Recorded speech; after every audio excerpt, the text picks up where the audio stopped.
মুআজ্জাজ হাদিরিন, মুসল্লিয়ান কিরাম, দিনদার মুত্তাকি পরহেজগার ভাই বোনেরা, একজন খতিব সাহেব সপ্তাহের খোরাক দিবেন। এটা হলো মানে মানুষকে দিন ধর্মকে একটু চাঙ্গা করার প্রয়াস। খুতবা এই জন্যই সাংঘাতিক গুরুত্বপূর্ণ। আমরা খুতবা দেব, এটি রাসূলুল্লাহ সাল্লাল্লাহু আলাইহি সাল্লামের মিম্বার থেকে দেওয়া হয় ওই রব্বানি রেসপন্সিবিলিটি নিয়ে। এটি শোনার দায়িত্ব, আমল করার দায়িত্ব আপনাদের। খতিবদের দায়িত্ব হলো আমানতদারিতা সহ হক কথাটা বলবেন, দলিল ভিত্তিক কথাটা বলবেন। কোনো রকম ব্যক্তি স্বার্থ, কোনো রকম বৈশ্বিক স্বার্থ কাটছাট করা অথবা লেকিং করা, ধোঁকাবাজি করা, প্রতারণা করা, নিজের খতিবগুরু টিকানোর চিন্তা করা, সবগুলো মুনাফিকি। এগুলো নয়। খতিব সাহেবের কাজ হলো তিনি কোরআন বলবেন, হাদিস বলবেন, হক কথা বলবেন, বাস্তবতা তুলে ধরবেন। আপনাদের দায়িত্ব, আপনারা সেটি আমল করবেন। আমলকারীদের মধ্যে আপনাদের স্বাধীনতা রয়েছে। বাস্তব কথা যেটি আমরা যে খুতবা দিয়ে থাকি সেই খুতবা গ্রহণ করে 100% নিজেদেরই, আমাদের যেহেতু আমলে ঘাটতি রয়েছে, অতএব আমার কথায় 100% ফল হবে এটা আমি বিশ্বাস করিই না। বাস্তব কথা, আমাদের যেহেতু আমলে ঘাটতি রয়েছে 100-এর আশা করি না। এখানে কিছু মানুষ রয়েছে যারা 50% গ্রহণ করবে, কিছু মানুষ আছে যারা 10% গ্রহণ করে, এবং সত্য কথা এমন কিছু মানুষ রয়েছে যারা ঘৃণা করে আমাদের খুতবা প্রত্যাখ্যান করে। মুআজ্জাজ হাদিরিন, শুধু এখানেই নয়, একদম প্রতিটা ক্ষেত্রে আমরা এরকম বিষয় দেখতে পাচ্ছি। যাই হোক, আজকে আমি ইস্তেগফার প্রসঙ্গ ইনশাআল্লাহ শেষ করব, এবং প্রতি বছরই আমি ধারাবাহিক সিরাতুন নবী সাল্লাল্লাহু আলাইহি ওয়াসাল্লামের আলোচনা করি। সেটি রবিউল আউয়াল মাসে আনি না। রবিউল আউয়াল মাসে আসলে কিছু মানুষ খামাখাই লাফালাফি করে, এই মাসে আসে নবীজির ভালোবাসা খুব তাদের দেখা দেয়, এই জন্য আমরা রবিউল আউয়াল মাসে এটা করি না। কিন্তু সমসাময়িক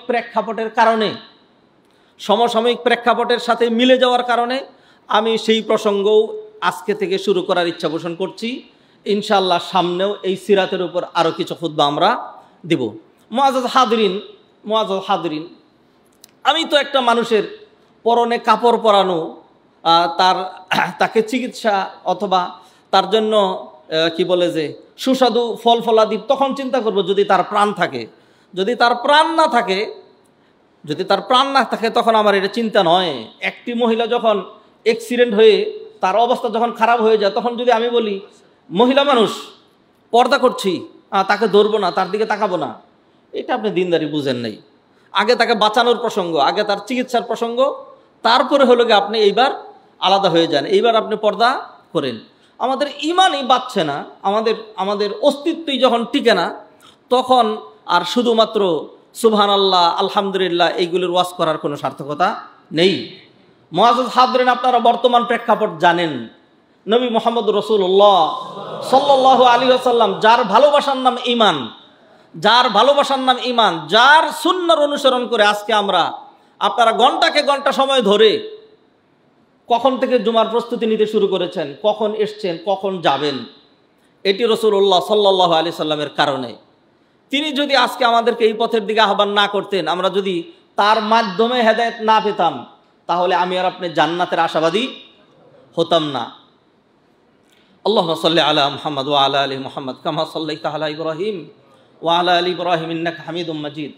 রাসূলুল্লাহ সাল্লাল্লাহু আলাইহি ওয়াসাল্লাম, তাকে নিয়ে ব্যঙ্গ করা হবে, তাকে নিয়ে ঠাট্টা মশকরা করা হবে, সেইখানে আমরা কিছুই বলবো না, চুপ করে থাকবো, এটি ঈমানের কাজ হতে পারে না। মুআজ্জাজ হাদিরিন, সাময়িক প্রেক্ষাপটে আমি খুব তাড়াহুড়া করে 10 মিনিট কথা বলবো, তারপরে ইনশাআল্লাহ আমি আমার সাবজেক্ট ম্যাটার এই বিষয়ে আমি চলে যাব। মনে রাখতে হবে, আল্লাহ রাসূল সাল্লাল্লাহু আলাইহি সাল্লামের ভালোবাসার নাম ঈমান। রাসূলুল্লাহ সাল্লাল্লাহু আলাইহি সাল্লাম হাদিসে বলে দিয়েছেন, ওয়াল্লাহি লা ইউমিনু আহাদুকুম, ওয়াল্লাহি মানে আল্লাহর কসম, ওয়াল্লাহি মানে আল্লাহর কসম, লা ইউমিনু আহাদুকুম, তোমাদের কেউ ততক্ষণ ঈমানদার হতে পারে না, হাত্তা আকুনা আহাব্বা ইলাইহি মিন ওয়ালিদিহি ওয়া ওয়ালাদিহি ওয়ান নাসি আজমাইন, যতক্ষণ পর্যন্ত না আমি নবী মুহাম্মদ তার কাছে, তার পিতামাতা, তার সন্তান সন্ততি, দুনিয়ার সকল মানুষ, এমনকি তার নিজের জানের চেয়েও বেশি যদি আমি নবী প্রিয় সাব্যস্ত না হই, তাহলে তার ঈমান নাই। মুআজ্জাজ হাদিরিন, আমাদের যাদের ঈমান আছে আমরা এটা উপলব্ধি করি, আমাকে গালি দিবা, আমাকে আঘাত করবা, আমার বাবা মা ভাই বেরাদর ছেলেপুলের কথা ছেড়ে দিলাম, আমাকে আক্রমণ করবা আমি সহ্য করতে পারবো, আমাকে গালি দিয়েছো আমি ক্ষমা করে দিতে পারবো, কিন্তু আমার নবী রহমতুল্লিল আলামিন সাইয়্যিদুল মুরসালিনকে নিয়ে এতটুকুন কথা বলবা, আমি প্রয়োজনে আমার জান দিয়ে দিব। কোন মুসলমান এটা বরদাস্ত করে না। যারা বরদাস্ত করবে, বরং যারা এর উল্টা হাঁটছে, আমি আজকে কয়েকটা ফতোয়া আপনাদেরকে শুনিয়ে দিতে চাই।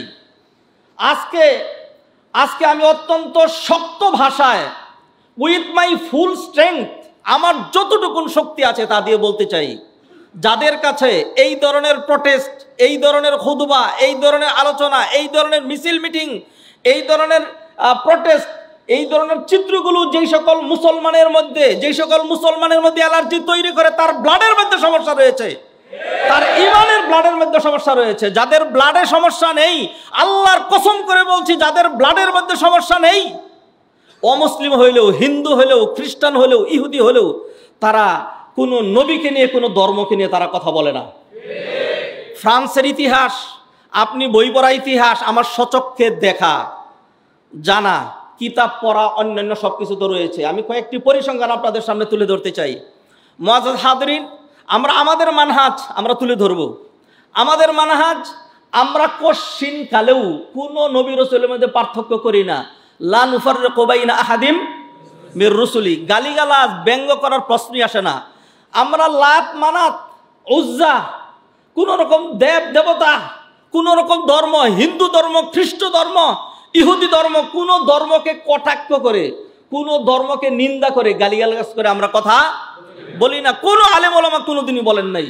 কোরআনে আল্লাহ নিষেধ করেছেন, লা তাসুব্বুল্লাযীনা ইয়াদউনা মিন দুনিল্লাহ ফায়াসুব্বুল্লাহ আদওয়াম বিগাইরি ইলম। আমি যখনই কথা বলি, অন্যান্য ধর্ম প্রসঙ্গ নিয়ে এসে সেখানে আমি বলি, আজকেও বলবো, মুসলমানদের প্রেস্টিজলেস। আমি এই কথা বলি, আমি আমার জাতিকে কটাক্ষ করে কথা বলি, আমি অন্য কোনো জাতিকে, তার ধর্মকে নিয়ে কথা বলি না। আমি তার ধর্মকে নিয়ে কথা বলি না। লাকুম দীনুকুম ওয়ালিয়া দিন, তাদের জন্য তাদের ধর্ম, আর আমাদের জন্য আমাদের ধর্ম। মুআজ্জাজ হাদিরিন, ঈসা আলাইহিস সালামের প্রশংসা না করলে, তার মুজিজা না বললে আমাদের মজা লাগে না। মুসা আলাইহিস সালামের আলোচনা না নিয়ে আসলে আমাদের ওয়াজ জমে না। কুরআনে কারীমের শুরু থেকে শেষ পর্যন্ত নবী মুহাম্মদ রাসূলুল্লাহ সাল্লাল্লাহু আলাইহি সাল্লামের আলোচনা যতটুকু আসছে, এইটাকে যদি আপনি 1000 দিয়ে গুণ দেন, তারপরে মুসা আলাইহিস সালামের প্রসঙ্গ সমান হইতে পারে, নতুবা হবে না। মুসা আলাইহিস সালামের আলোচনা এত বেশি করা হয়েছে। আমরা ইহুদি ধর্মকে নিন্দাবাদ করি না, খ্রিস্ট ধর্মকে নিন্দাবাদ করি না।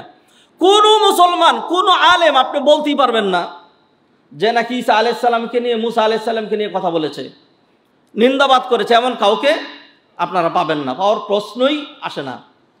কিন্তু বারবারই আমরা শক্ট হচ্ছি যে অন্যান্য ধর্মাবলম্বীরা আমাদের নবী মুহাম্মদ রাসূলুল্লাহ, এইটা তো নিঃসন্দেহে নেককারজনক, এটি তো আলোচনা করবই, কিন্তু এর চাইতে বেদনাদায়ক আলোচনা, এর চেয়ে কষ্টের যে বিষয়, সেটি হলো কোন মুসলিম নামদারি নির্দিষ্ট বাংলাদেশের কয়েকটা চ্যানেল পর্যন্ত রয়েছে, যেই চ্যানেলগুলো ইসলামের প্রসঙ্গ আসলে, আল্লাহর প্রসঙ্গ আসলে, নবী প্রসঙ্গ আসলে, আলেম ওলামার প্রসঙ্গ আসলে, কুরআন সুন্নাহর প্রসঙ্গ আসলে, দাড়ির কথা আসলে, নামাজের কথা আসলে, এরা তখন ফুসলে ওঠে। মুআজ্জাজ হাদিরিন, আপনি বললেই, আমি বললেই আপনি খালি বাপদাদা মুসলমান ছিল, মুসলমান হবেন না। জাহান্নামের নরকের কীট এরা হলো সমাজের কুৎসিত, সমাজের আবর্জনা, সমাজের নর্দমা। এরা যারা তাদের জাতির কাছে যারা নন্দিত হতে পারে না, অন্য জাতির কাছেও যতই চেষ্টা করো, তোমার দাদারা তোমার নন্দিত বাড়াবে না, ধিকৃতই থাকবা তাদের কাছে। মুআজ্জাজ মুসল্লিয়ানে কেরাম, আমি নবী মুহাম্মদ রাসূলুল্লাহ সাল্লাল্লাহু আলাইহি সাল্লামকে নিয়ে যারা ব্যঙ্গ করেছে, কটাক্ষ করেছে, তাদের কিছু মুদ্রাদোষ, তাদের কিছু ব্লাড সমস্যা আমি আপনাদের সামনে তুলে ধরছি।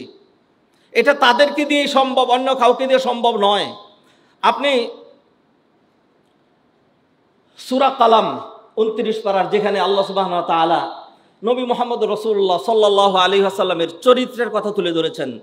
বিসমিল্লাহির রহমানির রহিম, নুন ওয়াল কলামি ওয়া মা ইয়াসতুরুন মা আনতা বিনিআমাতি রাব্বিকা বিমাজনুন ওয়া ইন্না লাকা লাআজরান গায়রা মামনুন ওয়া ইন্নাকা লাআলা খুলুকিন আযীম। ও নবী, আপনি মহান চরিত্রের উপর অধিষ্ঠিত।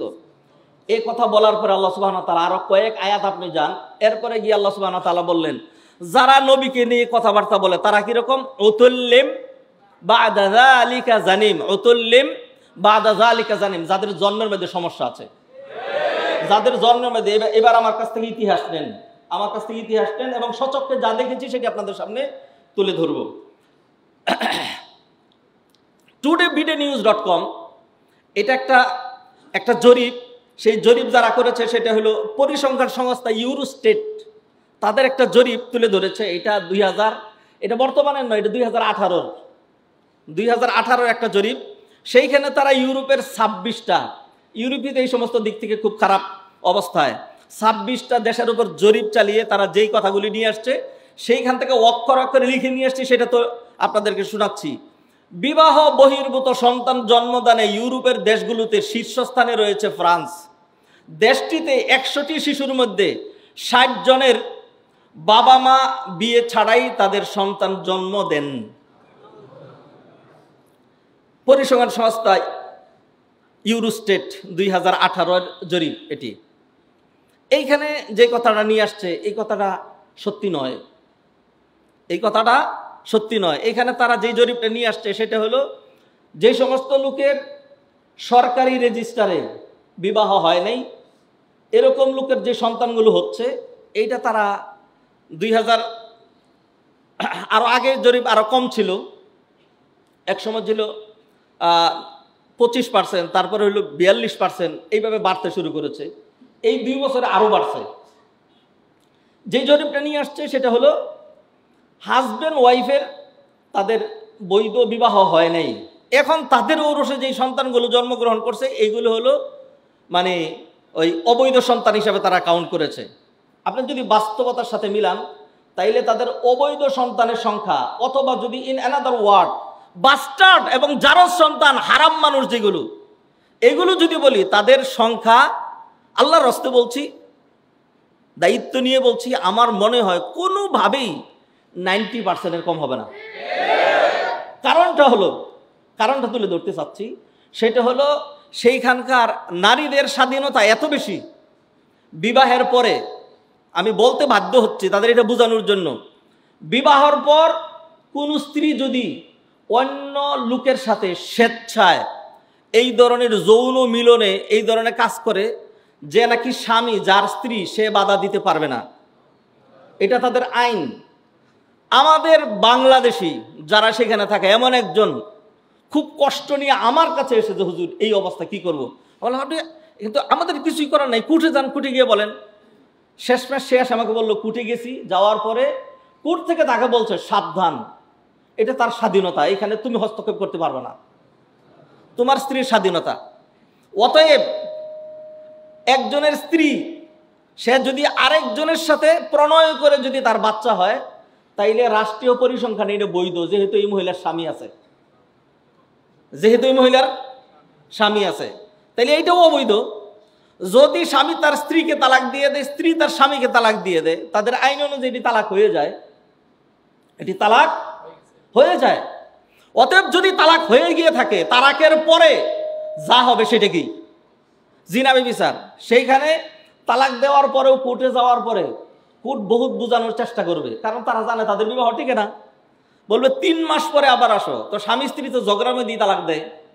আমাদের কাছে যে মাসালাগুলো আসে যে শেখ রাগের মাথায়, তা আমি বললাম আচ্ছা ঠিক আছে, রাগের মাথায় তালাক দিচ্ছেন, আচ্ছা এটা নিয়ে আপনার প্রশ্ন না। দুনিয়ার এমন কোনো মানুষ কি পাইছেন যে অফিস থেকে এসে বলতেছে আমার বেতন তো বাড়ছে, পদোন্নতি তো হয়েছে, মেজাজটা খুব ফুরফুরা, খুব ভালো লাগতেছে, খুব খুশি, পদোন্নতি হয়েছে, অতএব হাসি খুশি তোমার তালাক দিয়ে দিলাম? দুনিয়ার কোনো মানুষ এরকম হাসি খুশি তালাক দেয়? নেয়ামতের কারণে তালাক দিবে? তালাক তো মানুষ রাগের মাথায় দিবে, তালাক তো রাগের মাথায়। তালাক হয়ে যাওয়ার পরে যে বাচ্চাগুলো হয়, যেহেতু স্বামী স্ত্রী সরকারি রেজিস্টারে এখনো তারা স্বামী স্ত্রী আছে, অতএব এই বাচ্চাটাও বাস্টার্ড নয়, যারা সন্তান নয়। এই ধরনের জরিপের কারণে আর মানুষ, দুনিয়াতে তো এখনো মানুষ আছে, দেখতে খারাপ দেখা যায়, এই জন্য জরিপে 60% আসছে। নতুবা বাস্তবতা যেটা আমি সেইখানে যেগুলি দেখেছি, 10 বছর ছিলাম তাদের মাঝখানে, যেটি দেখেছি কম বেদনায় ওই সমস্ত দেশ ছাড়ি নেই। আপনি খালি তাদের একচেটিয়া পজিটিভ দেখবেন যে তাদের মধ্যে এইটা নেই সেইটা নেই, আমাদের এই নেগেটিভ আছে সেই নেগেটিভ আছে। যত নেগেটিভ থাকুক, একটা মানুষের যদি প্রাণ থাকে তাহলে তার যদি করুণাও হয় তবু সে মানুষ, আর যদি সে শুকিয়ে কাঠ হয়ে যায় তবু সে মানুষ। তার যদি এই রূপ সেই রূপ কৃষ্ণকায় যদি হয়, তার যদি চেহারায় ধুলামলিন থাকে, যে কোনোভাবে হোক না কেন, যেহেতু প্রাণ আছে তখন আমরা তাকে কাউন্ট করব। কিন্তু একটা মানুষ যতই পরিষ্কার থাকুক, যতই কালারটা সুন্দর থাকুক, একেবারে লম্বা সুঠামদেহী হোক, প্রাণটা নাই, তাহলে তাকে আমরা ডেড বডি বলবো, তাকে আর আমরা কাউন্ট করব না।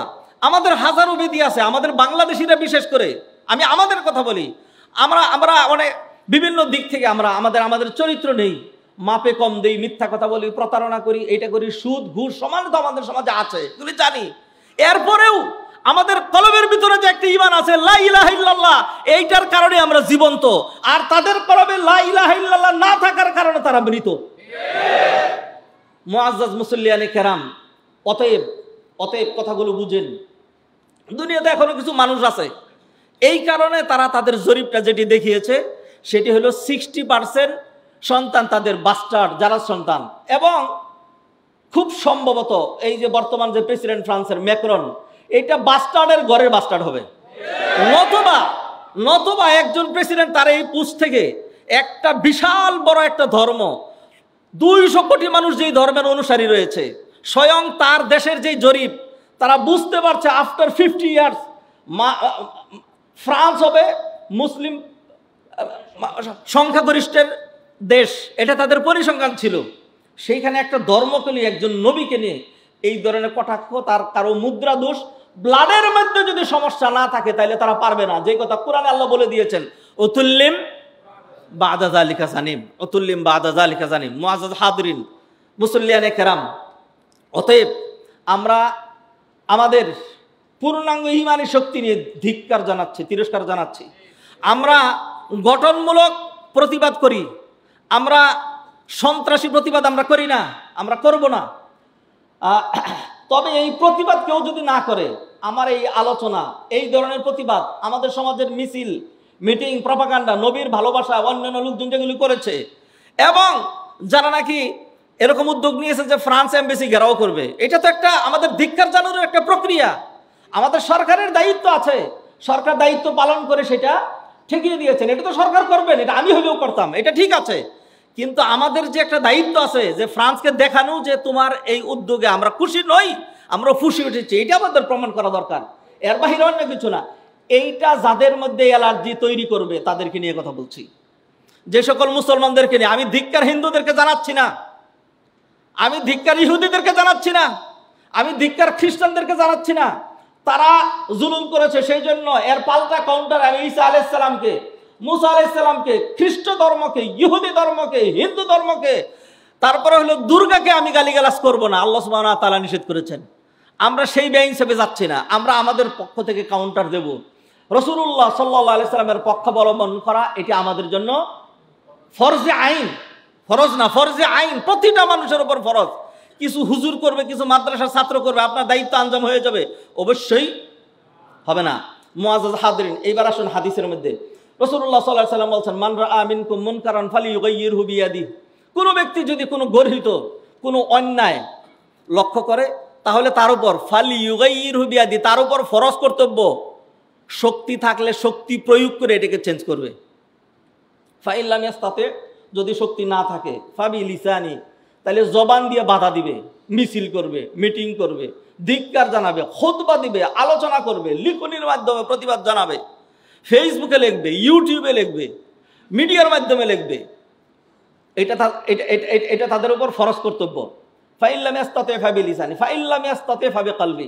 আর যদি তাও না পারে, তাহলে অন্তর দিয়ে দারুণভাবে ঘৃণা করবে, দারুণভাবে ঘৃণা করবে। ঘৃণার বিভিন্ন রকম প্রতিক্রিয়া রয়েছে, আমরা তাদের সাথে সখ্যতা রাখবো না, তাদের পণ্য আমরা কিনবো না, যেইভাবে তাদেরকে কুণ্ঠাসা করা যায় আমরা সেই কাজটা করব। এইগুলি করতে হবে, ফরজ দায়িত্ব। যদি এই কাজ কেউ না করে, নবীজি বলে দিলেন, ওয়াযালিকা আদাফুল ঈমান ওয়া ফি রিওয়ায়া ওয়ালাইসা ওয়ারা আযালিকা হাব্বাতু খারদালিন মিনাল ঈমান। এই অন্তর দিয়েও যারা ঘৃণা করবে না, অন্তর দিয়েও যারা ঘৃণা করবে না, তাহলে নবীজি বলে দিলেন, এরকম অবস্থা যদি কোনো মুসলমানের হয়, শুধু এই নবীর ক্ষেত্রে না, যে কোনো অন্যের ক্ষেত্রেই, তাহলে ওয়ালাইসা ওয়ারা আযালিকা হাব্বাতু খারদালিন মিনাল ঈমান, 100 পরিমাণ ঈমানও আর তার থাকতে পারে না। মুআজ্জাজ হাদিরিন, যারা প্রতিবাদ করেছেন, যারা মন থেকে ধিক্কার জানিয়েছেন, আপনারা এর মধ্যে পড়েছেন। এইবার আমি এর চাইতে আরও নিচে যাই, এর চেয়ে আরও নিচে যাচ্ছে। মুআজ্জাজ হাদিরিন, যারা জানে তাদেরকে বলে আলেম, যারা জানে না এদেরকে বলে জাহেল। জাহেলের কতগুলি স্তর আছে। একটা হলো জাহেলে মুরাক্কাব। জাহেলে মুরাক্কাব সবচেয়ে ভালো জাহেল হলো ওইটা মূর্খ, যে মূর্খ এবং সে জানে যে সে মূর্খ। আচ্ছা, এর চেয়ে জঘন্য মূর্খ যে সে মূর্খ কিন্তু সে জানে না যে সে মূর্খ। এটা হলো এর চেয়ে জঘন্য। আরো জঘন্য যদি জান, সে মূর্খ কিন্তু সে মনে করে সে আলেম। এটা হলো আরো জঘন্য। তো মুসলমানদের মধ্যে স্তরের মধ্যে আসেন, যারা শক্তি প্রয়োগ করে চেঞ্জ করবে 1 নম্বর ইমানদার, যারা জবান দিয়ে বাধা দিবে, লিখনি দিয়ে বাধা দিবে 2 নম্বর, যারা অন্তর দিয়ে ঘৃণা করবে 3 নম্বর, আর যারা এটা কোনোটাই করবে না, এটা 4 নম্বরে নেন। 1 নম্বরে 4 নম্বরে, অর্থাৎ ইমান নাই। আর যে এর উল্টা যাবে সে কোনটা? আর যে এর উল্টা যাবে, উল্টা বুঝেছেন কিনা? যারা ফ্রান্সের পক্ষ অবলম্বন করবে, যারা প্রটেস্টকারী, এদের বিরুদ্ধে যারা অবস্থান নেবে, মুসলমান নামদারি, ওই লোক হিন্দু, বৌদ্ধ, খ্রিস্টান, ইহুদির চেয়েও নিকৃষ্ট। মুআজ্জাজ হাদিরিন, ইসলামের নিরপেক্ষতা বলতে কোনো কিছু নেই। আপনি বলবেন আমি নিরপেক্ষ থাকবো, কোনো নিরপেক্ষ নাই। আল্লাহ সুবহানাহু ওয়া তাআলা কোরআনে বলে দিয়েছেন, ফামান ইয়াকফুর বিত-তাগুত ওয়া ইউমিন বিল্লাহ ফাকাদ ইসতামসাকা বিল উরওয়াতিল ওয়াসকা। দুইটাই রাস্তা, either to the paradise or to the hell. হয়তো ওই পথ অবলম্বন করবেন যেই পথ জান্নাতে গিয়ে ঠেকেছে, অথবা ওই পথ অবলম্বন করবেন যেই পথ জাহান্নামে গিয়ে ঠেকেছে। এই দুই পথের বাহির আর কোনো পথ নাই। কোরআনে আল্লাহ সুবহানাহু ওয়া তাআলা বলেন, ফামান ইয়াকফুর বিত-তাগুত ওয়া ইউমিন বিল্লাহ, যে তাগুতকে অস্বীকার করবে তারপরে কোথায় যাবে? ওয়া ইউমিন বিল্লাহ, এক আল্লাহর প্রতি ঈমান আনবে। দুইটাই রাস্তা, এর বাহিরে ফামান শাআ ফালিউমিন ওয়া মান শাআ ফালিয়াকফুর। যার খুশি ঈমানের লাইন ধরবে আর যার খুশি কুফরির লাইন ধরবে, এর বাহিরে আর কোনো লাইন নাই। মাঝামাঝি কোনো লাইন নাই, যে আমি ফ্রান্সের বিপক্ষেও না, আমি নিন্দাও জানাবো না, আবার ফ্রান্সের পক্ষেও যাব না। এই ধরনের কথা যদি কোনো মুসলমান বলে থাকে, সহজ ফতোয়া যদি দেই, অন্যায় যে করে আর অন্যায় যে সহে, তবে ঘৃণা তাকে যেন তৃণসম্মত হয়। কুফুরিকে সমর্থন করা কুফুরি, শিরিককে সমর্থন করা শিরক। এই ক্ষেত্রে আমি সাধুবাদ না জানিয়ে পারছি না। এই ক্ষেত্রে আমি সাধুবাদ জানাচ্ছি হিন্দু ভাইদেরকে। গত জুমাতেও বলেছিলাম, হিন্দু ভাইরা প্রেস্টিজিয়াস, হিন্দু ভাইরা প্রেস্টিজিয়াস। আমাদের মুসলমানদের প্রেস্টিজ নাই, কারণ তারা সবসময় তাদের যে অবস্থান এটা ক্লিয়ার করেছে। তারা স্পষ্ট জানিয়ে দিয়েছে তারা সারা জীবন আজীবন মুসলমানের বিরুদ্ধে, এটা তারা প্রকাশ করে দিয়েছে। তারা মুসলিম বিদ্বেষী, তারা মুসলিম বিদ্বেষী, এটা তারা প্রকাশ করে দিয়েছে। কোরআনে আল্লাহ যা বলেছিলেন এটার সাথে বাস্তবতার মিল পেয়েছি। তারা ফ্রান্সের পক্ষ অবলম্বন করেছে, তারা প্রেস্টিজিয়াস, তারা সৌভাগ্যমণ্ডিত, তাদেরকে সাধুবাদ জানাই। তারা কপালওয়ালা, তারা গোল্ডেন, ওই যে স্বর্ণের চামিচ মুখে নিয়ে জন্মগ্রহণ করেছে বাংলায় বলে, তারা সেটা করেছে। করোনার কঠিন মুহূর্তেও, করোনার কঠিন মুহূর্তে যখন আমরা মাঠগুলো খোলা পাই নাই আইনের কারণে, ঈদের নামাজ পড়তে পারবো না, আধা ঘন্টা সময় লাগবে, ঈদের নামাজ পড়তে পারবো না, মাঠগুলি আমরা পাই নাই, মাঠগুলি পাই নাই। কিন্তু আমাদের হিন্দু ভাইরা তাদের মন্দির থাকার পরেও আমাদের দেশে তারা এই যে ফ্রেঞ্চ ক্লাবের মাঠ সহ বড় বড় মাঠগুলো তারা পেয়েছে দুর্গাপূজা করার জন্য। অবশ্যই অবশ্যই তারা সৌভাগ্যবান, অবশ্যই তারা স্বর্ণের তামিজ মুখে নিয়ে জন্মগ্রহণ করেছে। ভালো ভালো পুষ্পগুলো, নেতৃত্বগুলো তাদের হাতে রয়েছে।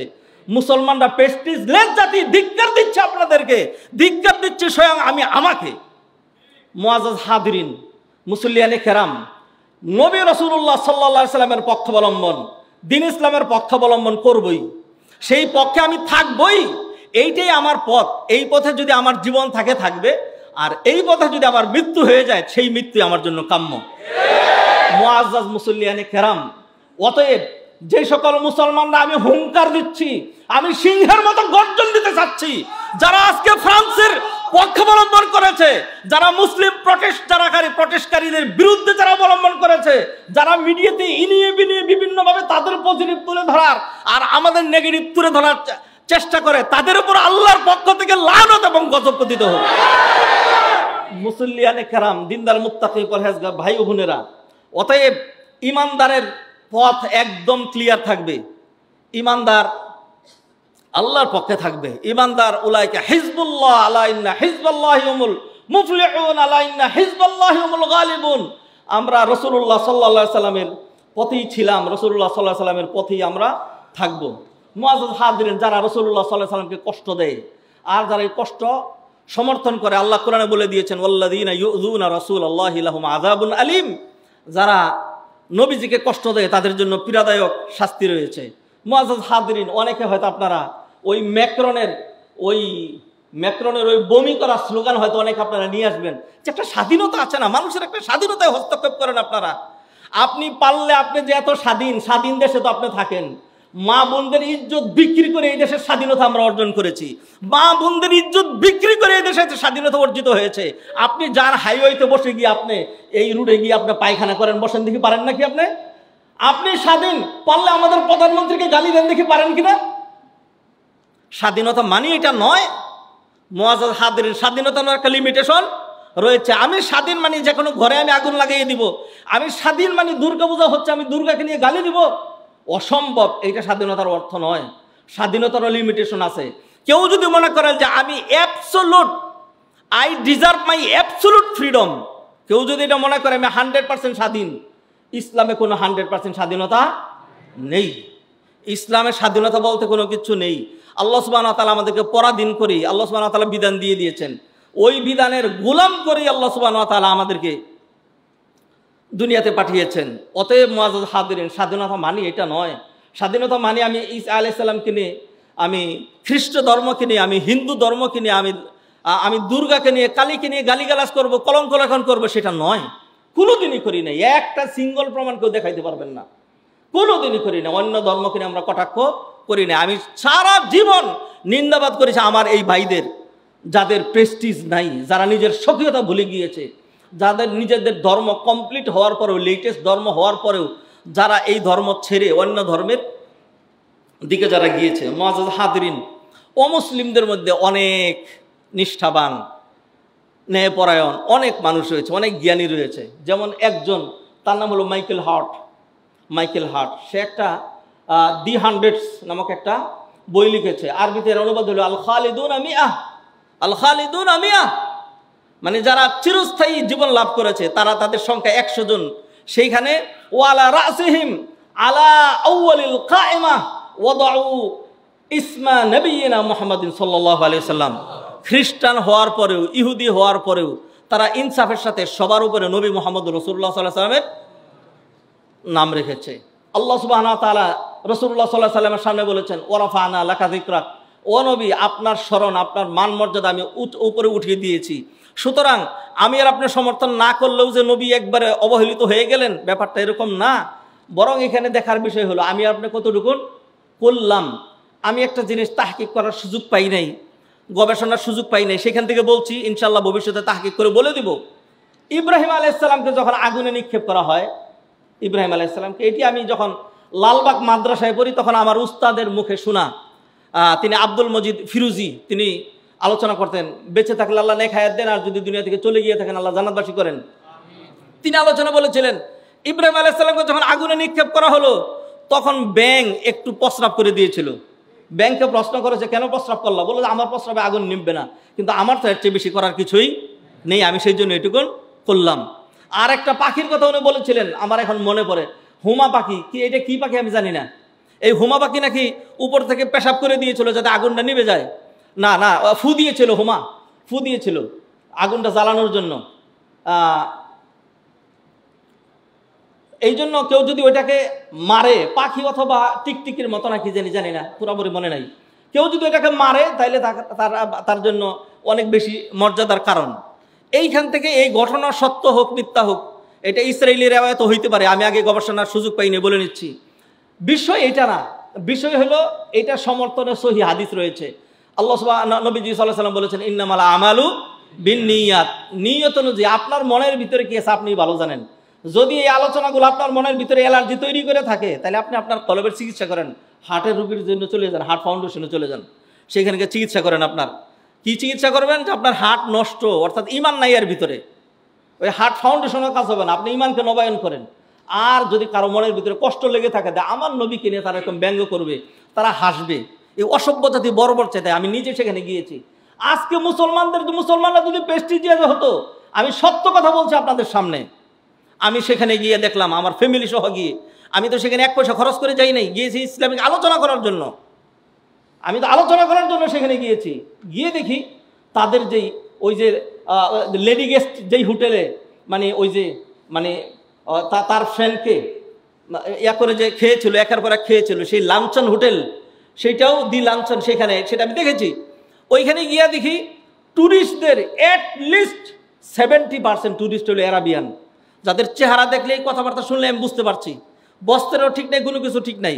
যদি আজকে মুসলমানরা প্রেস্টিজিয়াস হতো, যে আজ থেকে মুসলমানরা ঘোষণা যদি দিত একটা ট্যুরিস্টও তোমাদের দেশে যাবে না, ফ্রান্স সোজা হয়ে যেত। আজকে মুসলমানরা সেই কাজ করতে পারে নাই। মুআজ্জাজ হাদিরিন, অতএব আমাদের দায়িত্ব আছে, আসুন আমরা সেই দিকে ফিরে যাই। নবী সাল্লাল্লাহু আলাইহি সাল্লাম যে কোনো ধর্ম, যে কোনো নবীকে গালিগালাজ করা, তিরস্কার করা, এটা কুফরি, এটা কুফরি। অসংখ্য মানে এটা মুজমা আলাই, মুজমা আলাই মানে সর্বসম্মত ফতোয়া। এটা হানাফি ফতোয়া না, এটা শাফি ফতোয়া না, এটা আহলে হাদিসের ফতোয়া না, এটা আরাবিয়ান ফতোয়া না, এটা ইন্ডিয়ান ফতোয়া না, সমস্ত মুসলমানদের ফতোয়া। যদি নবীকে কেউ নিয়ে তিরস্কার করে, ব্যঙ্গ করে, কটাক্ষ করে, তাহলে কুফরি। কাফেররা যেটা করেছে সেটা তো আলাদা, তাদের কথা যা বলার তা তো বলেছি। আমি এখন যা বলছি এটা মুসলমানদেরকে নিয়ে বলছি, কারণ এই ধরনের মুসলমান ফেসবুকের স্ট্যাটাস পড়ার পরে, এক একজনের কথা দেখার পরে কার কার গায়ের মধ্যে সাংঘাতিক গাত্রদাহ হয়েছে সেটি তাদের লেখা থেকে বেরিয়ে আসছে। মুআজ্জাজ হাদিরিন, এই ধরনের কোনো মুসলমান যদি আপনার আত্মীয় থেকে থাকে, আপনি জানিয়ে দেন তোমার ঈমান নাই, ফতোয়া দিয়ে দিয়েছে। খতিব সাহেব ফতোয়া দিয়ে দিয়েছেন, ফতোয়া আমি দেই না, ফতোয়া পড়ে শুনিয়ে দিচ্ছি। একজন যেমন শেখ ইবনে উসাইমিন, মুহাম্মদ ইবনে উসাইমিন, তিনি বলছেন আল ইস্তিহজা বিদিনিল্লাহ আও সাববিদিনিল্লাহ আও সাববিল্লাহি ওয়া রাসূলি আও আল ইস্তিহজা বিহিমা কুফরুন মুখরিজুন আনিল মিল্লাহ। যে কোনো নবীকে, আল্লাহকে, ধর্মের কোনো বিষয়কে নিয়ে কেউ যদি ব্যঙ্গ করে, কটাক্ষ করে, গালিগালাজ করে, তাহলে এইটা কি হবে? কুফরুন, এটা কুফরি, মুখরিজুন আনিল মিল্লাহ, এই কুফরির কারণে সে মুসলিম মিল্লাত থেকে বেরিয়ে গিয়েছে, সে আর ইসলামের গণ্ডির ভিতরে নেই, সে আর মুসলমান নেই। অতএব মুআজ্জাজ হাদিরিন, আমরা ইমানি দায়িত্ব মনে করেছি এই কথাটুকু বলা। মুআজ্জাজ হাদিরিন, আমরা একটা ধারাবাহিক বিষয় নিয়ে আলোচনা করছিলাম, সেটি হলো আল মুসাবাকা ইলাল মাগফিরাহ, ইস্তিগফার, ইস্তিগফারের ফজিলত। আমরা অনেকগুলো দিক তুলে ধরেছি। আল্লাহ সুবহানাহু ওয়া তাআলা ক্ষমা করার জন্য আমাদেরকে সৃষ্টি করেছেন। আল্লাহ সুবহানাহু ওয়া তাআলা ক্ষমার কতগুলো দ্বার আমাদের জন্য ওপেন করেছেন, উন্মুক্ত করেছেন। তোর মধ্যে থেকে গত জুমায় আমরা কিছু দিক তুলে ধরেছি, আজকে আরো 2-1টি দিক আমরা তুলে ধরব। আল্লাহ সুবহানাহু ওয়া তাআলা ক্ষমার জন্য তিনি অসংখ্য সুযোগ তিনি আমাদেরকে দিয়েছেন। সকালে, বিকালে, দুপুরে, রাতে, দিবসে, বিভিন্ন মুহূর্তে আল্লাহ সুবহানাহু ওয়া তাআলা আমাদেরকে সেই সুযোগগুলো দিয়েছেন। আল্লাহ সুবহানাহু ওয়া তাআলা তারই একটি ধারায় তিনি আমরা তওবা করলে, ইস্তিগফার করলে তিনি খুশি হন, তিনি খুশি হন, একটি ধারা। আল্লাহ রাসূল সাল্লাল্লাহু আলাইহি ওয়াসাল্লাম বলেন, লাল্লাহু আশাদ্দু ফারহাতান বিতাওবাতি আবদিহি মিন আহাদিকুম কানা আলা রাহিলাতিহি বিআরদি ফালাত ফানফালাতাত মিনহু আলাইহা তুআমুহু ওয়া শারাবু। রাসূলুল্লাহ সাল্লাল্লাহু আলাইহি ওয়াসাল্লাম উদাহরণের মাধ্যমে এক ব্যক্তির কথা তুলে ধরলেন, যে এক ব্যক্তি মরুভূমি পাড়ি দিচ্ছিল তার উট নিয়ে, উটের পিছনেই তার খানা পানি। চলতে চলতে একটা পর্যায়ে সে ক্লান্ত হয়ে এক জায়গায় বিশ্রাম নেওয়ার জন্য বসেছে, এমত অবস্থা সে ঘুমিয়ে পড়েছে। আর তার পায়ের সাথে যে উটের লাগাম লাগানো ছিল, উট আস্তে করে টান দিয়ে সেটা ছুটে নিয়ে যেই দিকে খুশি সেদিকে গিয়েছে। ওই ব্যক্তির ঘুম যখন ভেঙেছে, এখন সে দেখে উটও নাই, খানা পানিও নাই। এখন সে বুঝলো যে উট ছাড়া এই মরুভূমি পাড়ি দেওয়া অসম্ভব না, গলা শুকিয়ে আসছে। এই অবস্থা চলতে থাকলে 2 ঘন্টার পরে আমি মরে যাব। এরপরে সে একটু ঘোরাঘুরি করে দেখলো যে উট পাওয়া যায় কিনা, দেখলো আরো দ্রুত ক্লান্ত হয়ে যাচ্ছে। তখন সে আবার এই জায়গায় আসলো, নিশ্চিত হলো যে আমার মৃত্যু অত্যাসন্ন, এইখান থেকে আল্লাহ ছাড়া আমাকে আর কেউ বাঁচাইতে পারবে না। তখন সে আল্লাহকে ডাকলো, আল্লাহ তুমি আমার উটটা আমার কাছে ফিরে এনে দাও, আমাকে বাঁচাও। আল্লাহ সুবহানাহু ওয়া তাআলা তার চোখে ঘুম দিয়ে দিলেন। আল্লাহ সুবহানাহু ওয়া তাআলা, এটা আল্লাহ সুবহানাহু ওয়া তাআলার বড় একটা দয়া। মানুষ যখন বড় টেনশনে পড়ে যায়, তখন আল্লাহ সুবহানাহু ওয়া তাআলা তাদেরকে ঘুম দেন। যেমন উহুদের যুদ্ধের ঘটনায় আর অন্যান্য সময়, ইদ ইউগাশশিকুমুন নুআসা আমানাতাম মিনহু ওয়া ইউনাজ্জিলু আলাইকুম মিনাস সামাই মাআ, এই আয়াত হলো তার দলিল। আল্লাহ সুবহানাহু ওয়া তাআলা তাকে ঘুম দিয়ে দিলেন। ঘুম দিয়ে এবার আল্লাহ সুবহানাহু ওয়া তাআলা ওই উটের কলবের ভিতরে নাড়া দিলেন, আমার বান্দা মারা যাচ্ছে, তুই কোথায় যাস, তাড়াতাড়ি এগুলি সহ আবার সেখানে ফিরে যা।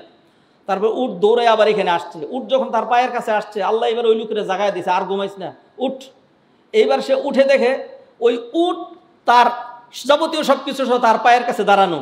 লোকটা দারুণ খুশি হলো। উঠে আগে উটের লাগামটা টেনে ধরলো, ধরে এবার আল্লাহ শুকরিয়া আদায় করে বলছে, আকাশের দিকে অঙ্গুলি নির্দেশ করে। সে বুঝছে যে কোনো মানুষ তাকে এনে দেয় নাই, আর উট নিজে নিজে আসে নাই, এটা আল্লাহ এনে দিয়েছে। তখন সে আল্লাহকে শুকরিয়া আদায় করে বলছে, আল্লাহুম্মা আনতা আবদি ওয়া আনা রাব্বুক, O Allah, you are my slave and servant and I am your Lord. Allah, আমি হইলাম তোমার লর্ড, আমি তোমার অধিপতি, আর তুই হইলে আমার গোলাম, তুই হইলে আমার দাস। আখতা মিন শিদ্দাতিল ফারাহ, এই লোক যে কথা বলছে কুফরি, সাথে সাথে আল্লাহর পক্ষ থেকে গজব এসে তাকে ধ্বংস করে দেওয়ার কথা। আল্লাহ সুবহানাহু ওয়া তাআলা তাকে ধ্বংস করলেন না, কারণ আল্লাহ তার মুখের দিকে তাকান নাই, আল্লাহ তাকিয়েছেন তার অন্তরের দিকে। অতএব ভাইয়েরা, এই যে ভাইয়েরা, এই যে হাজার হাজার ভাইয়েরা, অতএব খেয়াল করেন, রাসূলুল্লাহ সাল্লাল্লাহু আলাইহি সাল্লামকে যে ব্যঙ্গ করা হয়েছে, আপনার মনের কি অবস্থা এটা আল্লাহ জানেন। আপনি কোন দিকে গিয়েছেন? আজকে আমার এই ধিক্কার, হয়তো আমার উপস্থাপনায়, আমার কথায়, আমার শব্দ চয়নে, আমার ভাষায় হয়তো আমি উল্টা করতে পারি, কিন্তু আমি যা নিয়ত করেছি সেটি তো ভালো। যদি এটি আপনার মনের ভিতরে মানে ঢুকে থাকে তাহলে ভালো, আর যদি আপনার ভিতরে এটি যদি আপনার মনের ভিতরে অ্যালার্জি তৈরি করে থাকে, যদি এর বিপক্ষে আপনি ওই যে ডিবিসি এবং ৭১-এর পক্ষের লোক যদি হয়ে থাকেন, বাসায় গিয়ে নতুন করে মানান। মুআজ্জাজ মুসল্লিয়ানে কেরাম, অতএব আল্লাহ সুবহানাহু ওয়া তাআলা তার কলবের দিকে তাকাইলেন। কলবে ছিল এইটা যে আল্লাহ তুমিই তো আমার মনিব, আমি তোমার গোলামরে তো তুমিই বাঁচাবা, এটা ছিল তার কলবে। মুখ দিয়েছিল এর উল্টাটা। আল্লাহ সুবহানাহু ওয়া তাআলা তার প্রতি নাখুশ হন নাই। সে এরকম উল্টা কেন বললো? নবীজি সাল্লাল্লাহু আলাইহি ওয়াসাল্লাম হাদিসের মধ্যে বলে দিলেন, আখতা মিন শিদ্দাতিল ফারাহ, এত বেশি খুশি হয়েছে, খুশির কারণে তার মুখ দিয়ে কি আসছে সেদিকে আর তার খেয়াল নাই। নবীজি বললেন, ওই ব্যক্তি তার উট পেয়ে যত খুশি হয়েছিল, কোনো বান্দা যখন ইস্তেগফার করে, তওবা করে, ক্ষমা চেয়ে আল্লাহর কাছে ফিরে আসে, আল্লাহ সুবহানাহু ওয়া তাআলা তার এই পাপিষ্ট বান্দাকে পেয়ে ওই ব্যক্তি উট পেয়ে যেমন খুশি হয়েছে তার চেয়ে বেশি খুশি হন। ও ভাইয়ের, আল্লাহ সুবহানাহু ওয়া তাআলা আমাদেরকে ক্ষমা করতে চান। আল্লাহ সুবহানাহু ওয়া তাআলা আমাদের জন্য ক্ষমার যে পিরিয়ড, এটাকে শর্ট করেন নেই। ক্ষমার পিরিয়ডটা এটাকে শর্ট, সকাল বিকাল দিনে রাত্রে এরকম না। এইটা হলো কোন পর্যন্ত? একদম হাত্তা ইউগারগির ইন্নাল্লাহ সুবহানাহু ওয়া তাআলা ইয়াকবালু তাওবাতাল আবদি মা লাম তাতলু শামসু মিন মাগরিবিহা ওয়া হাত্তা মা লাম ইউগারগির। সূর্য পশ্চিম দিগন্তে উদিত হওয়া পর্যন্ত, গতকালকে, গত শতাব্দীতে, ১০০০ বছর আগে, ২০০০ বছর আগে, ৩০০০ বছর আগে, তারপরে হলো কোনো যুগেই সূর্য পশ্চিম দিক দিয়ে উঠে নাই।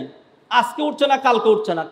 কিয়ামত যখন একদম সুনির্ধারিত, তখন আল্লাহ সুবহানাহু ওয়া তাআলা সূর্য প্রতিদিন অস্তমিত হওয়ার পরে আল্লাহর কাছে অনুমতি চায়। আল্লাহ কি করবো? আল্লাহ বলেন যথারীতি গোলামি পালন করেই চলো। একদিন আল্লাহ সুবহানাহু ওয়া তাআলা অর্ডার করবেন, না সূর্য আর ওঠার দরকার নাই। দুনিয়াতে যারা আছে আর সব খারাপ মানুষ, নেককাররা নাই, আল্লাহ হচ্ছে না, অতএব আমি এই দুনিয়া টিকে রাখতে চাই না। তুমি যেই দিক দিয়ে ডুবছো সেই দিক দিয়েই উঠো। মানুষ সকালবেলা উঠে দেখবে সূর্য পশ্চিম দিক দিয়ে উঠেছে, তখন তাদের মনে করবে সর্বনাশ, সূর্য তো পশ্চিম দিক দিয়ে উঠে, এটা কিয়ামতের আলামত শুনেছিলাম, কিয়ামত তো হয়ে যাচ্ছে, হাউমাউ করে কান্নাকাটি করবে।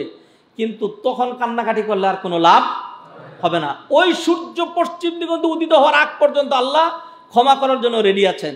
আর ওই অবস্থা হয়তো আমরা সবাই দেখবো না, তাহলে আমার কি অবস্থা হবে? হাত্তা মা লাম ইউগারগির, একজন মানুষের মৃত্যুর পূর্ব মুহূর্তে যখন মৃত্যু জ্বালা যন্ত্রণা, ফার্সিতে বলে জানকান্দানি, উর্দুতে বলে জানকান্দানি, মানে হলো যখন জানটা ধরে টান দেওয়া হয়, মালাকুল মউত যখন জানটা ধরে টান দেয়, এটা তো ধীরে ধীরে আসতে থাকে, এটা তো একটা জান বেরিয়ে যাওয়া খুব সহজ তো না। তখন ওই লোকটা মানে তার ভিতরে আর যায় না, বেরিয়ে আসতে থাকে, তখন উল্টা আওয়াজ হয়, গার গার করে আওয়াজ হইতে শুরু করে, গার গার। এটাকে আরবিতে বলেছে ও হাত্তা মা লাম ইউগারগির। একজন মানুষের জান যখন এইখানে চলে না আসে, এর আগ পর্যন্ত সে যদি স্বেচ্ছায় তওবা করে, খালি যদি বলে আল্লাহ ভুল করছি মাফ করে দাও, তাইলে আল্লাহ সুবহানাহু ওয়া তাআলা তার গুনাহ জমিন থেকে আসমান পর্যন্ত টেক লাগলে আল্লাহ সুবহানাহু ওয়া তাআলা ক্ষমা করেন। মুআজ্জাজ হাদিরিন, তওবার কথা বলছি। আল্লাহ সুবহানাহু ওয়া তাআলা আমাদেরকে নিষেধ করেছেন আমরা যেন নিরাশ না হই। আল্লাহ সুবহানাহু ওয়া তাআলা বললেন, লা তাকনাতু মির রাহমাতিল্লাহ, লা তাইআসু মির রাউহিল্লাহ। অন্য আয়াতে বলছেন, কুল ইয়া ইবাদিয়াল্লাযিনা আসরাফু আলা আনফুসিহিম লা তাকনাতু মির রাহমাতিল্লাহ ইন্নাল্লাহা ইয়াগফিরু যুনুবা জামিআ ইন্নাহু হুয়াল গফুরুর রহিম। অতএব ভাইরা, আল্লাহ সুবহানাহু ওয়া তাআলা আমাদের জন্য ক্ষমার দ্বার উন্মুক্ত রেখেছেন। ইস্তেগফারের অনেক ফজিলত রয়েছে। ইস্তেগফারের ফাদাইলুল ইস্তেগফার, ফাওয়াইদুল ইস্তেগফার অনেকগুলো রয়েছে। আমি এখানে আপনাদের জন্য স্টাডি করে গত বেশ সময় দিয়ে যা নোট করেছিলাম, ভবিষ্যতে কখনো ইনশাল্লাহ আল্লাহ সুবহানাহু ওয়া তাআলা সুযোগ দিলে আলোচনা করব। আগামী সপ্তাহ থেকে সিরাতের উপর আলোচনা রাখবো, এটার উপর আর আলোচনা রাখতে চাই না। 1 নম্বর হলো ইস্তেগফার করা হলো ইমতিসালু আমরিল্লাহ। আল্লাহ সুবহানাহু ওয়া তাআলা আমাদেরকে ইস্তেগফার করতে বলেছেন। অতএব যদি ইস্তেগফার করি, ইস্তেগফার মানে ক্ষমা চাই, তাইলে আল্লাহর আদেশ মানলাম, এটা একটা বড় কৃতিত্ব। দলিল আছে, দলিলগুলো দিচ্ছি না। 2 নম্বর, যারা ইস্তেগফার করে আল্লাহর কাছে ক্ষমা চায়, আল্লাহ সুবহানাহু ওয়া তাআলা তাদের প্রশংসা করেছেন। যারা ক্ষমা চায় আল্লাহ তাদের প্রশংসা করেছেন। আল্লাহ সুবহানাহু ওয়া তাআলা বললেন ওয়াল মুস্তাগফিরিনা বিল আসহার ওয়া বিল আসহারিহুম ইস্তাগফিরুন। 3 নম্বর, যারা ইস্তেগফার করে এটা ইস্তেগফার করাটা এটা হলো মুত্তাকিদের সিফাত, মুত্তাকিদের আলামত, মুত্তাকি হওয়ার। আল্লাহ সুবহানাহু ওয়া তাআলা বলেন ওয়াসারিউ ইলা মাগফিরাতিন মির রাব্বিকুম ওয়া জান্নাতিন আরদুহাস সামাওয়াতু ওয়াল আরদু উইদ্দাত লিল মুত্তাকিন, উইদ্দাত লিল মুত্তাকিন, মুত্তাকি। তাহলে ইস্তেগফার যদি কেউ করতে পারেন যে আল্লাহ তুমি ক্ষমা করে দাও, আল্লাহ ভুল করছি, অমুক দিন এটা করছি, কবিরা করছি, সগীরা করছি, আল্লাহ নবীর গালিগালাজ করছে, তখনও মনে কষ্ট লাগে নাই। আজকের খুতবায় হুসুদিত হয়েছে যে এইটা যদি মনে কষ্ট না লাগে তাহলে তো ঈমান থাকবে না। আর যারা নাকি এর বিরোধী, যারা ওই পন্থী, ওদের সাথে গেলে তার কোনো কথাই নাই। তাইলে আমার বুঝে আসছে, এইবার যদি ক্ষমা চাইতে শুরু করেন তাহলে আপনি মুত্তাকি হয়ে যাবেন, এটা একটা। 4 নম্বর, আল্লাহ সুবহানাহু ওয়া তাআলা ওয়াদা করেছেন কেউ যদি আল্লাহর কাছে ক্ষমা চায় তাহলে তিনি তাদেরকে ক্ষমা করে দেবেন। ওয়া ইন্নী লাগাফফারুল লিমান তাবা ওয়া আমানা ওয়া আমিলা সালিহান সুম্মা তাদা রব্বুকুম আ'লামু বিমা ফি নুফুসিকুম ইন তাকুনু সালিহিনা ফা ইন্নাহু কানা লিল আওয়াবিনা গফুরা ওয়া মান ইয়ামাল সুআন আও ইয়াযলিম নাফসাহু সুম্মা ইস্তাগফিরিল্লাহা ইয়াজিদিল্লাহা গফুরার রাহিমা। 3 সূরা থেকে 3টা আয়াত তেলাওয়াত করেছি। 3টা আয়াতের জিস বক্তব্য হলো যত গুনাহই মানুষ করুক না কেন, সে যদি আল্লাহর কাছে ক্ষমা চায়, ইস্তেগফার করে, তাহলে আল্লাহ সুবহানাহু ওয়া তাআলা তাকে ক্ষমা করে দিবেন। ইস্তেগফার এটা মানুষের জন্য রহমত, বরকত, খাইরাত এগুলি নিয়ে আসে। কোরআনের আয়াত দলিল ফাকুল তাস্তাগফিরু রাব্বাকুম ইন্নাহু কানা গাফফারা ইউরসিলিস সামাআ আলাইকুম মিদরারা ওয়া ইমদিদকুম বিআমওয়ালিন ওয়া বানিনা ওয়া ইয়াজআল লাকুম জান্নাতিন ওয়া ইয়াজআল লাকুম আনহারা। আল্লামা ইবনে কাসির তাফসীর ইবনে কাসিরের মধ্যে তুলে ধরেছেন যে নূহ আলাইহিস সালামের জাতি এরা দুনিয়ার সম্পদ ইত্যাদি অনেক কিছু তারা পছন্দ করত। লম্বা কথায় যাচ্ছি না। সেইখানে তাদের পাপাচারের কারণে আল্লাহ সুবহানাহু ওয়া তাআলা তাদের রমণীদেরকে পর্যন্ত বন্দা বানিয়ে দিলেন। বাচ্চা কাচ্চা বন্ধ হয়ে গেল, এরপরে বৃষ্টি বন্ধ হয়ে গেল, ফসলাদি বন্ধ হয়ে গেল। তখন আইসা তারা নূহ আলাইহিস সালামের কাছে, নূহ সব শেষ হয়ে যাচ্ছে, ঈমান আনবে না। তারপরে নূহের কাছে আসছে, তখন নূহ আলাইহিস সালাম বলে দিলেন ফাকুলতু, আমি তখন বললাম ইস্তাগফিরু রাব্বাকুম ইন্নাহু কানা গাফফারা, আল্লাহর কাছে ক্ষমা চাও, তাইলে আল্লাহ সুবহানাহু ওয়া তাআলা ক্ষমা করে দিবেন। আর কি দিবেন তোমাদেরকে? সন্তান সন্ততিও দিবেন, আর তোমাদের যে ফসলাদি বন্ধ হয়ে গেছে, দুনিয়ার উন্নতি, অগ্রগতি, আখিরাতে যাবতীয় সবকিছু আল্লাহ সুবহানাহু ওয়া তাআলা ইস্তেগফার করলে দিবেন। ইস্তেগফার করলে আল্লাহর রহমত পাওয়া যায়। লাউলা তাস্তাগফিরুনাল্লাহা লাআল্লাকুম তুরহামুন, এই আয়াত হলো দলিল। ইস্তেগফার আল্লাহর আযাব গজবকে দূর করে দেয়।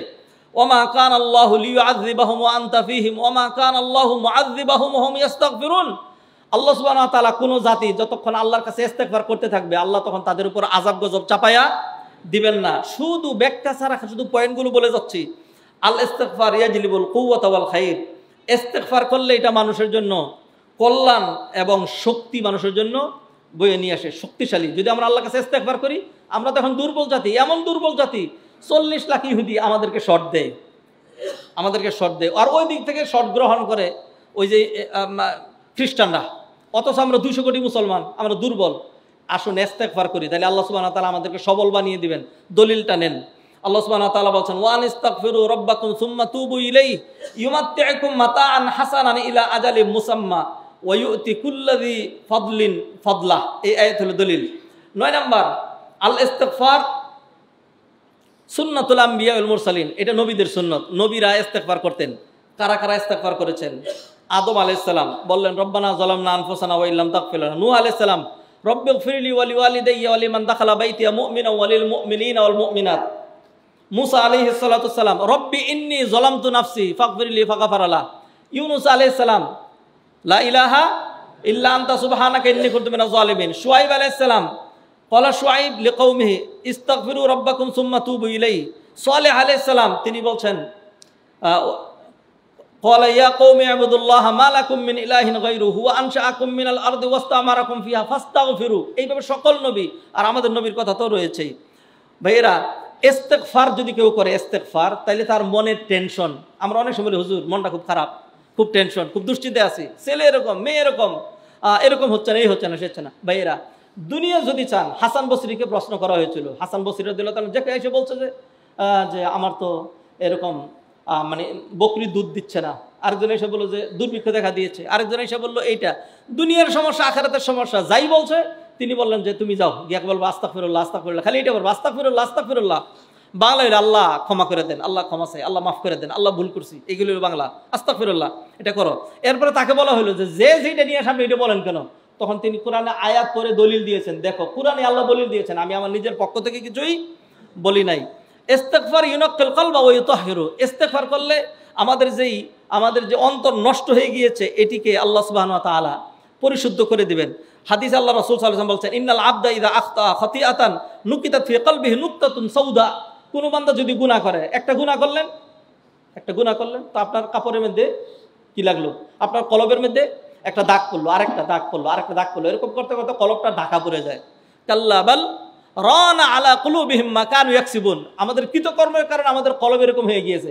অতএব কোরআনের কথা বললে চোখ দিয়ে পানি আসার কথা ছিল, নবীজিকে গালি দিলে চোখ দিয়ে পানি আসার কথা ছিল। আমাদের এরকম হয় না কেন? কারণ হইল কলব ওরকম। আপনি যদি বলেন, মনে করেন, আমি একটা উদাহরণ দিই, এর আগে উদাহরণটা দিয়েছি, আবার দিই। একটা জীবন্ত মানুষ, বাংলায় জেতা মানুষ, একটা জেতা মানুষকে আপনি যদি ঠান্ডা পানি দেন নইরে চড়ে উঠবে, ঘুমাতে থাকলেও। যদি একটু আগুন লাগাই দেন লাফ দিয়ে উঠবে, যদি একটু খুঁচা মারেন সুই ঢুকাই দেন ফল দিয়ে উঠবে, নড়াচড়া করবে। কিন্তু আপনি একটা মরা মানুষের যদি সাফল্য ঢুকাই দেন পেটের ভিতরে, আগুনের ভিতরে হাত যদি জোর করেও ধরেন, মাথার মধ্যে পাথর দিয়েও যদি বাড়ি দেন, নড়াচড়া করে মনে হয় না? আপনাদের এলাকায় করে না কেন? কারণটা কি? কারণ হলো তার কি নেই, আত্মা নাই। তা আমাদের কলবটা এমনভাবে ঢাকা পড়ছে পাপের কারণে, ইমানের যার অনুভূতি সেটা নাই, এই কারণে আমরা টের পাই না। তো অতএব যদি ইস্তেগফার করতে থাকি, ইস্তেগফার করবেন একটা কালো দাগ উঠে যাবে, ইস্তেগফার করবেন একটা কালো দাগ উঠে যাবে।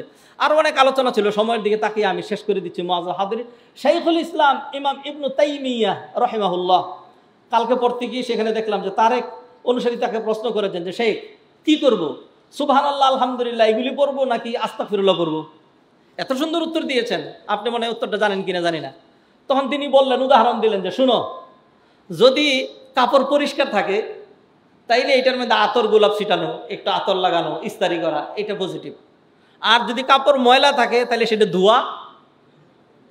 অতএব কেউ যদি পাপিষ্ট হয়, গুনাহগার যদি হয়, তাহলে তার জন্য ইস্তেগফার বেশি উত্তম। আর যদি কেউ পরিশুদ্ধ হয় তাহলে তার জন্য তাসবিহ বেশি উত্তম। অতএব দেখা যাচ্ছে এই দৃষ্টিকোণ থেকে যে ইস্তেগফার খালি আস্তাগফিরুল্লাহ আস্তাগফিরুল্লাহ। অন্য হাদিসের মধ্যে রাসূলুল্লাহ সাল্লাল্লাহু আলাইহি ওয়াসাল্লাম বলেছেন, কেউ যদি যুদ্ধের ময়দান থেকে পলায়ন করে পুরা জাতিকে তলায় দেয়, সে পলায়ন করলো পুরা জাতি শেষ, দেশ শেষ। কত বড় জঘন্য অপরাধ! এমন অপরাধও কেউ যদি করে থাকে, এরপরে যদি বলে আস্তাগফিরুল্লাহাল্লাযী লা ইলাহা ইল্লা হুয়াল হাইয়ুল কাইয়্যুম ওয়া আতুবু ইলাইহি, এটা যদি বলে তাইলে এত এই গুনাহ সহ আরো অন্যান্য যা গুনাহ আছে সব আল্লাহ ক্ষমা করে দিবেন। ইস্তেগফারের বিভিন্ন রকম জিনিস আছে, সাইয়্যিদুল ইস্তেগফার আল্লাহুম্মা আনতা রাব্বি লা ইলাহা ইল্লা আনতা খালাকতানি। ও ভাইরা, অতএব আমরা আমাদের একান্ত ব্যক্তিগত বিষয় ধরে, অপরাধের আমাদের সীমা নাই। মুআজ্জাল হাদিরিন, আমাদের অপরাধের কারণে আজকে করোনা, আমাদের পাপের কারণে আজকে করোনা, আমাদের দুর্বলতার কারণে আজকে আমাদের ধর্মকে নিয়ে, নবীকে নিয়ে এরকম কটাক্ষ করা হচ্ছে, আমাদের পাপের কারণে আজকে আমরা কতটা দিন হয়ে যাচ্ছে আমরা ঈদগাহে গিয়ে নামাজ পড়তে পারি না, আমরা উমরা করতে যেতে পারি না, আমরা হজ করতে যেতে পারি না। এটা সব করে আমাদের পাপের কারণে। আসুন ইস্তেগফার বাড়ায় দিই, আসুন আল্লাহর কাছে তওবা করি।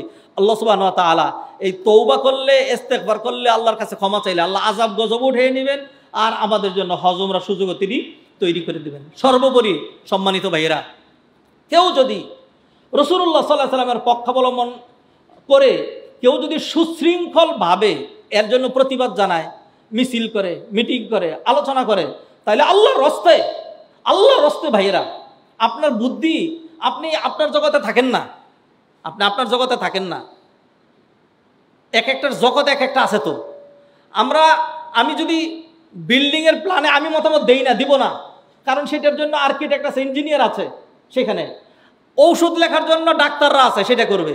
ধর্মীয় বিষয়ে ওলামায়ে কেরাম সিদ্ধান্ত নেবে। আমাদের সমাজের সমস্যা এইটাই, কিছুই বুঝে না, একটা লেগ টু হেড হারামে জর্জরিত। তারপরে ধর্মের বিষয় আসলে ওই যে তার ক্ষমতা আছে, একটু ক্ষমতার কারণে ইন্না লিল্লাহি ওয়া ইন্না ইলাইহি রাজিউন। আল্লাহর রাস্তে আপনার কাছে খারাপ লাগলো, চুপ করে থাকেন। মানুষ যখন কষ্ট পেয়েছে, অন্তত প্রকৃতি সাক্ষী থাকুক, কিছুই করতে পারি নাই, আমার এই স্লোগানের কারণে ফ্রান্সের বিল্ডিং ভেঙে পড়বে না। তবে ফ্রান্সকে শায়েস্তা করে দেনেওয়ালা আল্লাহ আছেন নাকি নাই? একটা হুঙ্কার জানাইলে অন্তত এইটা দেখে আরো 10টা দেশ এই সাহসটা আর করবে না, অথবা করতেই থাকুক না, তারা করতে থাকলেও সমস্যা নেই, আমি তো আমার দায়িত্ব পালন করব। অতএব ভাইয়েরা, মন থেকে আমরা ধিক্কার জানাই। যাদের লিখার ক্ষমতা আছে লিখেন, ফেসবুকে কত রকম স্ট্যাটাস আপনারা দেন, এইটার সপক্ষে একটা স্ট্যাটাস আসে না? আপনি কত কিছুই করেন, আপনি এত বুদ্ধিজীবী, এইটার সপক্ষে একটা বুদ্ধি হয় না? মুআজ্জাজ হাদিরিন, কুফরি সমর্থনে যাবেন না, শিরিকের সমর্থনে যাবেন না। আল্লাহ সুবহানাহু ওয়া তাআলা আমাদেরকে কথাগুলো বুঝার তৌফিক এনায়েত করেন। আকুলু কওলি হাযা ওয়া আস্তাগফিরুল্লাহ লি ওয়া লাকুম ওয়া লিসাইরিল মুসলিমিন ফাস্তাগফিরুহু ইন্নাহু